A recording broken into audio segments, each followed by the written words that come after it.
Hello and welcome to Millennium Sports World. Today we will present local and international sports stories including tennis, world soccer, baseball, ice hockey, basketball and some more sports news. So let's dive into today's sports world. At first, let's have a look on some latest tennis stories. Novak Djokovic reached his 55th Grand Slam quarter-final and record 17th at the French Open on Sunday with a straight sets win over Juan Pablo Varillas. Djokovic, chasing a third Roland Garros championship and record-setting 23rd men's Grand Slam title, eased past his 94th ranked Peruvian opponent 6-3, 6-2, 6-2. The 36-year-old Serb, champion in Paris in 2016 and 2021, will face 11th seed Karen Khachanov for a place in the semi-finals. Djokovic holds a commanding 8-1 career lead over the Russian, including their only previous meeting at the French Open in 2020. I had never played my opponent before.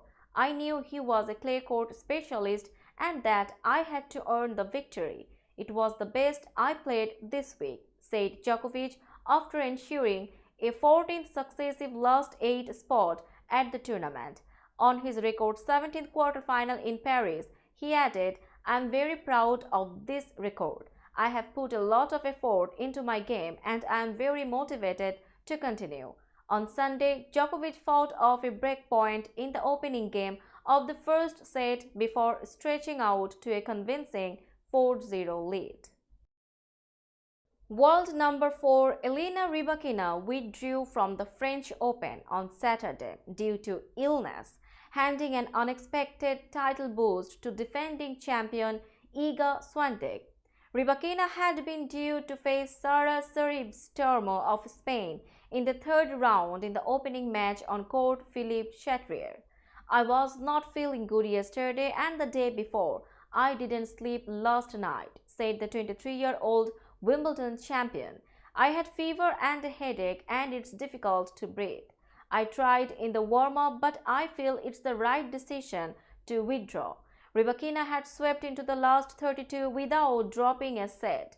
The Russian-born Kazakh was seen as a potential champion in Paris, having arrived at Roland Garros with the prestigious Italian Open clay court title under her belt. She had been seeded to face two-time champion Swiatek in the semi-finals. "I guess with my allergy that my immune system just went down and I picked up something," said Rybakina. The doctor said there is a virus in Paris. Rybakina said she will focus on recovery ahead of defending her title at Wimbledon, which gets underway on July 3rd. Rafael Nadal's keyhole surgery on his injured hip was positive, but he will require a 5-month recovery period before playing again, his spokesman said Saturday. The 22-time Grand Slam title winner, who celebrated his 37th birthday on Saturday, could in theory be back in time for the Davis Cup finals in November. However, it is likely he will sit out the rest of the season before resuming in 2024, which he has already said will be the last year of his career. The surgery was positive, said his spokesman of the procedure, which was carried out in Barcelona. The normal recovery process is estimated at 5 months. Nadal said last month that the hip injury had not healed as well as he had hoped and therefore he was taking more time out of the sport. The Spaniard missed the ongoing French Open, which he has won 14 times, for the first time since 2004. He will also sit out Wimbledon, where he is a 2-time champion, next month. Nadal had hoped the injury he suffered in a second-round loss to Mackenzie McDonald at the Australian Open in January would heal in 6 weeks. French Open doubles player Mayo Kato and her partner were forced to forfeit a match when Kato accidentally hit a ball girl in the neck with a ball after a point on Sunday. In the second set on court 14 at Roland Garros, Kato took a swing with her racket and the ball flew toward the ball kid, who was not looking in the player's direction while heading off the court. At first, chair umpire Alexandre only issued a warning to Keto, but after tournament referee Remy Azemer and Grand Slam supervisor Wayne McEwen went to court 14 to look into what happened, Keto and her partner Aldila Sutjiadi of Indonesia were disqualified. That made Mary Boskova of the Czech Republic and Sara Sorribes Tormo of Spain the winners of the match. Boskova said she did not see the ball hit the ball girl, but she was crying for like 15 minutes. She said one of the officials said the ball has to do some kind of harm to the person affected, and that at first Jude didn't see that. Boskova said she and Sorribes Tormo told Jude to look into it more and ask our opponents what they think happened. Francis Tiafoe kept coming so close to extending his French Open match against Alexander Zverev 12 times Saturday night. The American was 2 points from forcing things to a fifth set, yet the 12-seeded Tiafoe never got closer than that. Instead, the 22nd-seeded Zverev finished out his 3-6, 7-6, 6-1, 7-6 victory after more than 3.5 hours in court Philippe Chatrier to reach the fourth round. With Tiafoe's exit, none of the 16 men from the United States who were in the bracket at the start of the tournament are still in the field. I mean, for the majority of the match, I felt like I was in control, said Tiafoe, a 25-year-old from Maryland who fell to 1-7 against Zverev. It's just tough, he said about a half hour after his loss ended, rubbing his face with his hand. I should be playing the fifth right now. Two other American men lost earlier Saturday, number 9 seed Taylor Fritz and unseeded Marcus Giron. Now let's have a look on some latest soccer stories. Lionel Messi is reportedly expected to sign for Saudi club Al Hilal in a historic deal, with the club's officials currently in Paris, Saudi Gazette reported on Sunday. Messi's journey at PSG came to an end after a 2-year stint on Saturday, as his contract, which expired on June 30, was not renewed. After 2 seasons in the French capital, Lionel Messi's adventure with Paris Saint-Germain will come to an end at the conclusion of the 2022-23 campaign, PSG said in a statement. I would like to thank Leo Messi for his 2 seasons in Paris. To see a 7-time Ballon d'Or winner in the Rouge and Blue and at Parc des Princes, winning back-to-back League One titles and inspiring our younger players has been a pleasure, PSG President Nasser Al-Khelaifi said in the club's statement. According to the Saudi Gazette, Messi, the 7-time Ballon d'Or winner, will fly to Riyadh within 48 hours in preparation for the official announcement of the deal after his arrival in the Saudi capital. The value of the deal and the player's salary have not yet been finalized, but according to earlier reports, the Argentine was considering $400 million a year mega deal from the Riyadh club. This will make Messi the highest-paid athlete in the world, surpassing Cristiano Ronaldo's earnings. Meanwhile, Messi has confirmed on Saturday that he will exit Paris Saint-Germain. In comments made to ESPN, Messi said, I am happy to have been able to represent PSG. I really enjoyed playing on this team and with such good players. I want to thank the club for a wonderful experience in Paris, he added.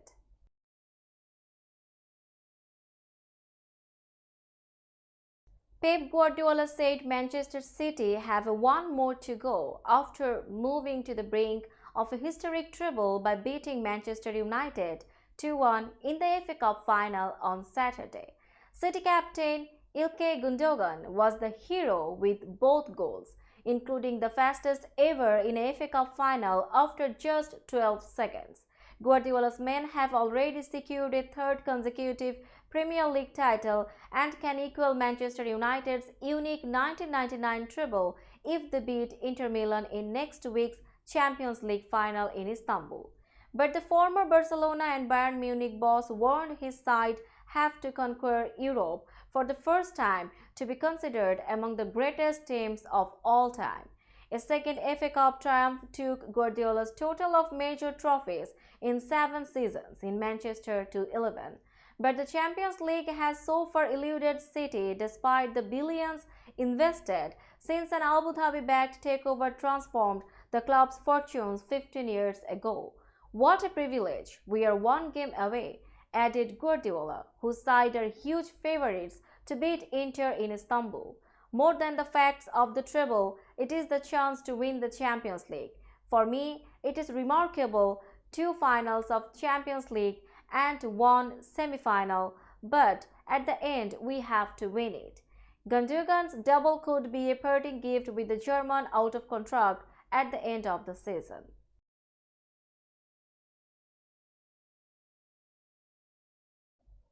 A soccer fan was arrested at the FA Cup final between Manchester United and Manchester City on Saturday after concerns about the slogan on the back of his shirt.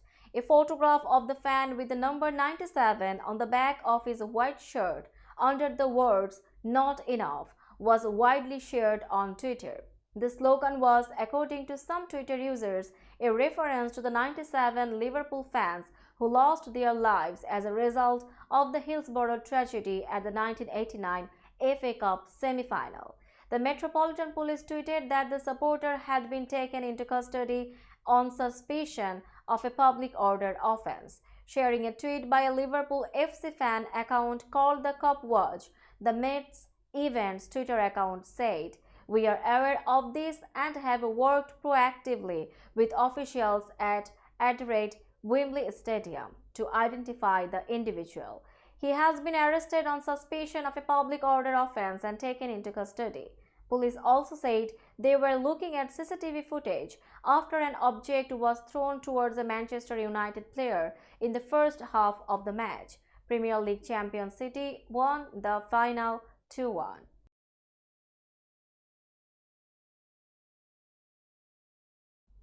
Kylian Mbappe said he was his eyes set on the League One record for finishing top scorer in 6 consecutive seasons next year after he equaled the record for 5 straight Golden Boot awards set by Jean-Pierre Papin.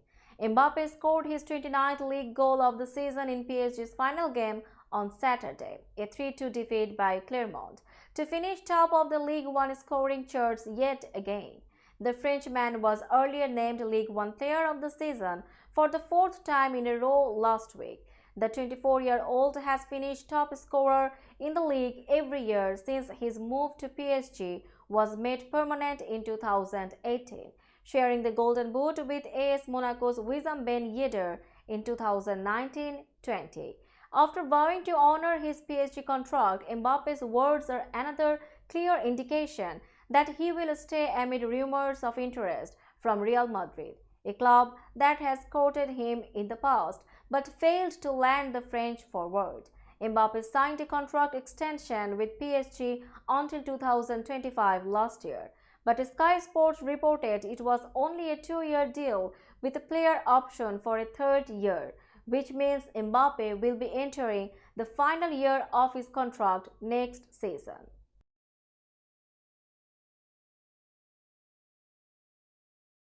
Ballon d'Or winner Karim Benzema will leave Real Madrid as a free agent in the close season after 14 trophy-laden years, the La Liga club said on Sunday, with the striker set to move to Saudi Arabian side Al Ittihad. Saudi Arabia's state-run Al Ikhbariya television station reported that Al Ittihad had reached an agreement with Benzema on a 2-year contract, with club officials in Madrid to hammer out a record deal with the striker. The 35-year-old Frenchman had looked set to stay at the Spanish club for 1 more year after a 2022-23 season in which he struggled with injuries and missed out on France's World Cup campaign in Qatar due to another injury. However, an offer estimated by media to be owed more than 100 million euros from Saudi Arabia reportedly made him reconsider his future. The Frenchman decided to void the 1-year extension clause he had in his contract, with Real saying he had earned the right to decide his future. Real Madrid and our captain Karim Benzema have agreed to bring his brilliant and unforgettable time as a player at our club to a close, the club said in a statement.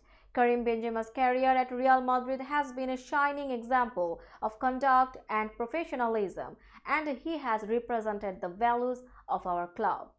Benzema could follow his former Real teammate Cristiano Ronaldo to the Gulf country after the Portugal forward signed a 2.5-year contract estimated to be worth more than 200 million euros with Al Nassr in December.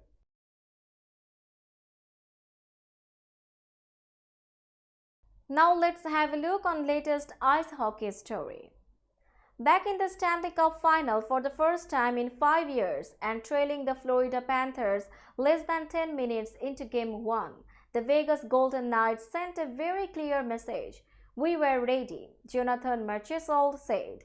"Ready and relentless." Vegas rallied from an early deficit, got the go-ahead goal from Jack Whitecloud with just over 30 minutes left, and arguably the best save of the playoffs from Aiden Hill, and beat Florida 5-2 Saturday night to take the lead in the best-of-7 series.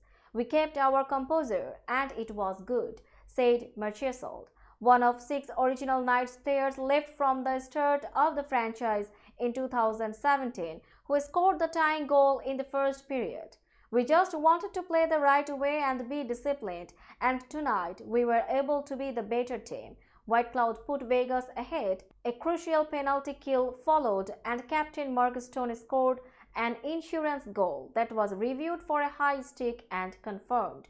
Riley Smith sealed it with an empty netter to make the score look more lopsided than the game. The combination of that offense and Hill's 33 saves put Vegas up after a feisty opener between Sunbelt teams who wasted little time getting acquainted with big hits during play and plenty of post-whistle pushing and shoving.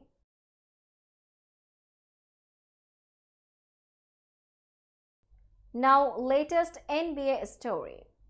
Rick Adelman's influence is all over this year's NBA Finals, which makes his being honored during the title series even more fitting. Adelman was announced Sunday as the 18th recipient of the Chuck Daly Lifetime Achievement Award, presented by the National Basketball Coaches Association. It preceded Game 2 of the NBA Finals between Denver and Miami. Nuggets assistant coach David Adelman is Rick's son, and Heat coach Eric Spoelstra is a Portland native who vividly remembers Adelman's Trailblazers teams. "To be included with the past winners is special," said Rick Adelman, who was inducted into the Naismith Memorial Basketball Hall of Fame in 2021. "Chuck was a great coach and respected by all those who coached against his teams. To receive an award like this, I have to thank all those who helped me along the way, in particular my assistant coaches and front offices. I would also like to thank the players I had through the years. Their effort and cooperation made everything I did possible. Good players make coaching much easier." 2 of his former players are in these finals as well. Heat guard Kyle Lowry played for Adelman in Houston, and Heat forward Kevin Love played for him in Minnesota. Spoelstra said Adelman was one of his earliest influences.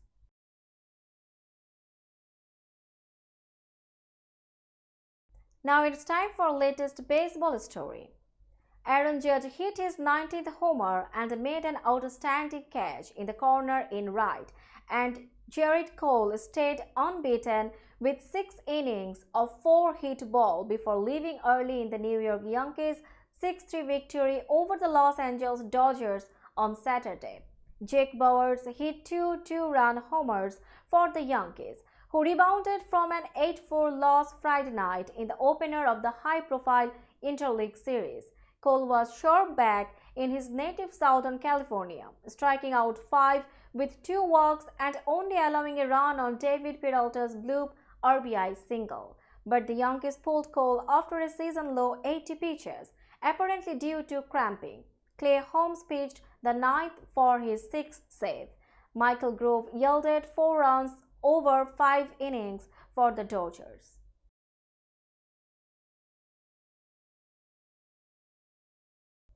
Now let's have some latest cricket news. Sri Lanka bounced back to square the three-match one-day international series against Afghanistan on Sunday with a comprehensive 132-run win at Hambantota, having amassed a target of 324. The Sri Lankan bowlers skittled out the tourists for 191 inside 43 overs for their biggest win in ODIs over Afghanistan.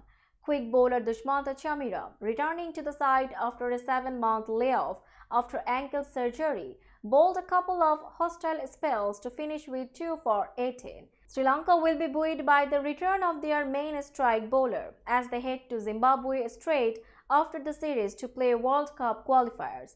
There are no such problems for Afghanistan, who have already qualified for the World Cup later this year in India. Chamira was well backed up by part-time off spinner Dhananjay De Silva, who finished with 3 wickets including first-match hero Ibrahim Zerdan. Sri Lanka's lower middle order was the driving force behind their total of 323, with the hosts scoring 109 runs in the last 10 overs. Farid Ahmad and Mohammad Nabi were the pick of the bowlers for Afghanistan, finishing with 2 wickets apiece. The third and final ODI will take place on June 7, also at Hambantota.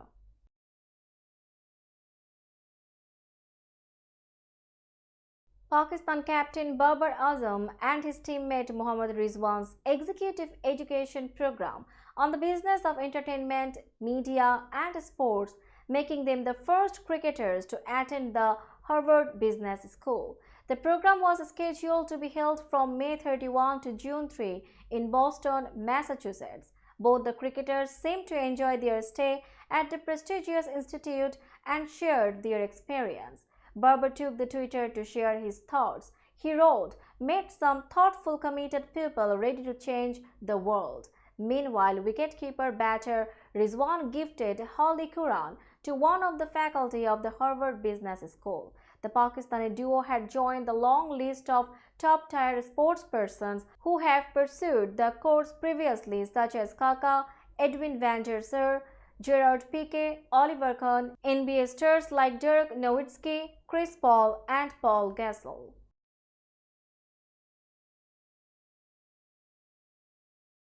That's all in today's sports world. Keep watching Millennium Sports World for latest sports update.